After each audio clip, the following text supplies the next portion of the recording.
जरा जन्म विनाशाय देह சுத்திகராய திகம்பர தயாமூர்த்தே தத்தாத்திரேய நமோஸ்துதே. அன்பான யூடியூப் நேயர்களுக்கு என்னுடைய அன்பு கலந்த பணிவான வணக்கத்தை தெரிவித்துக் கொள்கிறேன். ஒரு மனிதனுக்கு தைரியம் தேவை. அவர் ஏழையா பிறந்தாலும் கோழையாக மாறக்கூடாது.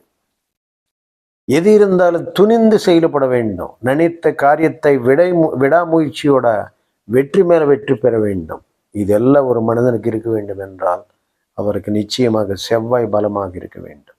செவ்வாய் பலகீனம் அடையும் போது இந்த உலகத்தில் பல பிரச்சனைகள் வரும். காரணம் தைரியத்துக்கு, தன்னம்பிக்கைக்கு, விடைமுயற்சிக்கு, துணிவுக்கு காரணம் கர்த்தாவாக செவ்வாய் போற்றப்படுகிறார். அதனால் தேவர்களுக்கு அவர் சேனாதிபதியாக இருக்கிறார். தளபதி நவக்கிரகங்களே தளபதியாக அவர் விளங்குகிறார். காரணம் செவ்வாயினுடைய தன்மை பொறுத்துதான் ஒரு மனிதனுடைய